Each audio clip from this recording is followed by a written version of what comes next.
For 3 decades, every cyclist in the world argued about which group set was better, and for 3 decades, they were arguing about the wrong thing. Because while the forums fought over grams and gear ratios, SRAM did something extraordinary. They beat Shimano to fully wireless shifting by 6 years. Cycling press declared it a turning point. The industry agreed, and somehow, Shimano still won. Here is the truth nobody wants to admit about the wireless war. To understand why Shimano's slowness was not a mistake, you have to understand what Shimano actually is. Most cyclists think of Shimano as a group set brand. That is like describing an ocean liner as a boat.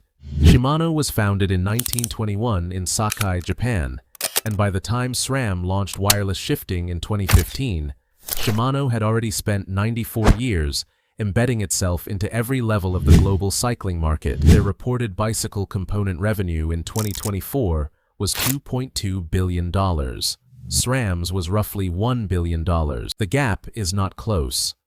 The foundation of that empire was built in 1984 with the launch of SIS, Shimano Indexed Shifting. Before SIS, riders had to nudge a lever by feel, hoping the chain would land on the right cog.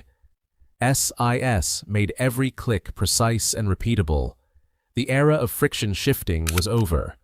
Within a decade, the Shimano logo appeared on bikes from entry-level hybrids to Tour de France winners. By the early 2000s, Shimano controlled an estimated 70 to 80% of the global drivetrain market. They did not just make the best products, they became the default. And defaults are extraordinarily difficult to dislodge, even with superior technology. Shimano launched the first commercially successful electronic drivetrain in 2009. Dura Ace D 2 ran wires from the shifters to the derailleurs and a central battery in the seat post. It was miraculous by the standards of the time: precise, automatic, adaptable.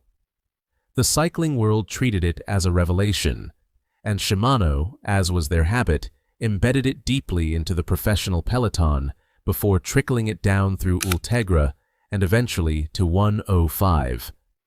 The playbook was the same one they had always used: make it work perfectly, then make it affordable, then wait for the world to come to you.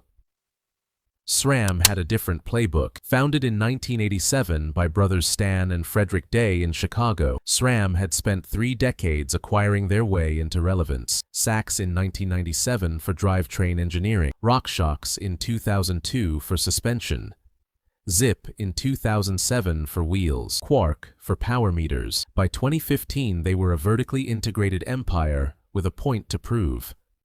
And in August 2015, they proved it. SRAM announced Red ETAP, the world's first fully wireless road bike group set. There were no wires running into the frame. Each derailleur carried its own rechargeable battery. The shifters communicated with the derailleurs using a proprietary protocol called IRIA, operating on the 2.4 GHz frequency band with 128-bit rolling encryption. The shift logic was elegant: right lever for harder gears, left lever for easier gears, both at once to change the front. Professional riders, including Jan Frodeno, tested it in competition as early as January 2015, months before the public launch. The cycling press described it as the biggest single innovation in road shifting in years. Frame designers immediately began imagining bikes built specifically for a wire-free world. Shimano did not respond with a wireless option for 6 years. This is the part of the story that gets misread as corporate incompetence. It was not. Inside Shimano's engineering culture, the reasoning was specific and deliberate. Di2 works. The wires are short, hidden in the frame, and electrically reliable. The battery in the seat post lasts roughly 1,000 kilometers between charges. Riders at the professional level had told Shimano directly, "The system is so reliable that there is no need to change it."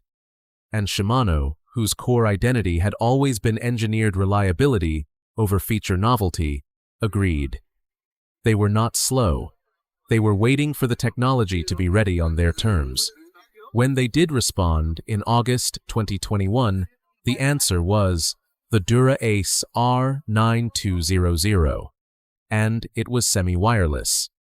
The shift levers communicated wirelessly with the rear derailleur. But the derailleurs themselves were still wired to a central seat post battery using new, thinner SD300 wires. The shifting speed was 58% faster than the previous generation at the rear and 45% faster at the front. The system launched simultaneously with a new Ultegra R8100, which was unprecedented. Shimano had never introduced two flagship-level group sets at the same moment. The message was clear. Shimano was not panicking. They were escalating on their own schedule. The professional peloton told a more complicated story during those 6 years of Shimano's silence. SRAM had been using that window methodically.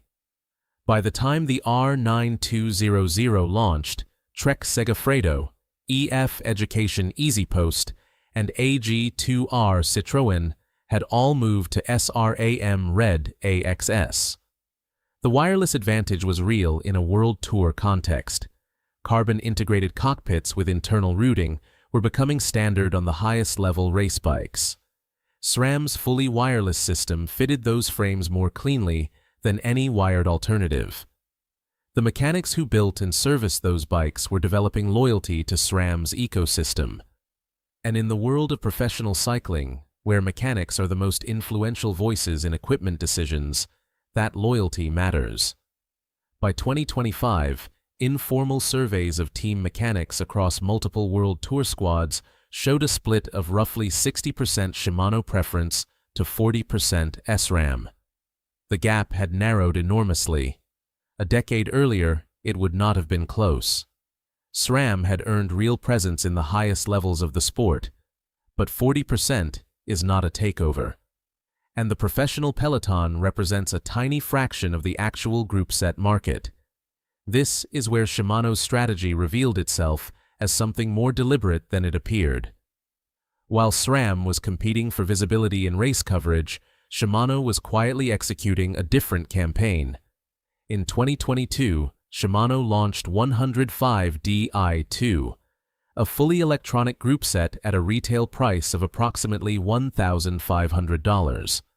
The cycling media called it the best value drivetrain in the market. At that price, riders who had never considered electronic shifting could suddenly afford it. The quality was not entry-level. The technology in 105 Di2 was essentially the flagship technology from 2 generations earlier. The same approach Shimano had always used with trickle-down: reliable, affordable, available. The SRAM equivalent at that tier, rival AXS, was competitive but typically more expensive.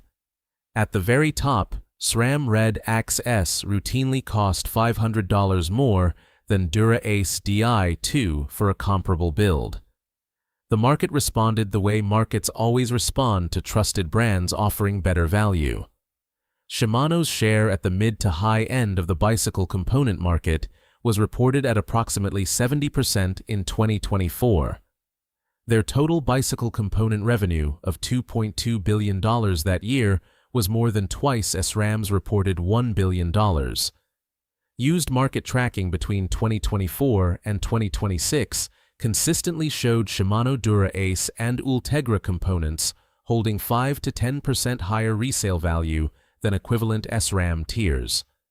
The wireless gap had mattered in the press. It had not moved the market. And then, in 2026, Shimano released the GRX Di2, their first fully wireless group set for drop bar bikes. 13 speeds, no wires anywhere, available in 1-ring and 2-ring configurations. 7 years after SRAM's AXS platform, Shimano arrived at fully wireless on their own timeline. Not because they were forced to, because they had decided the technology was ready. The story of SRAM and Shimano and wireless shifting is not actually about wireless shifting. It is about 2 completely different theories of how to win a market. SRAM's theory is that technology leadership creates loyalty. If you build the thing the industry did not know it needed, riders and engineers and mechanics will follow. It worked on the mountain bike. SRAM introduced the single chainring drivetrain in 2012 with XX1. Shimano did not respond with a 1X system until XTRM 9100 in 2018, 6 years later. By then, SRAM had locked in mountain bike dominance they have never lost. But the road market is different. Road cyclists replace their bikes less often. They buy from shops. They trust what the mechanic recommends. They value compatibility across a decade of frame ownership. These are not conditions that reward the earliest adopter. They reward the most trusted brand. Shimano's theory is that trust takes longer to build than any single technology advantage lasts. 6 years of SRAM wireless leadership did not displace 70% market share. It created an alternative, an excellent one, but an alternative nonetheless. And when Shimano eventually delivered fully wireless on their terms, they delivered it into a distribution network and a consumer trust base that SRAM still cannot match in scale. SRAM won the wireless race. They were first. The technology was real. The execution was excellent. The professional visibility was earned, and Shimano is still winning the market. That is the truth nobody in this argument wants to admit out loud. If that changes how you think about the group set on your next bike, subscribe. More of these are coming.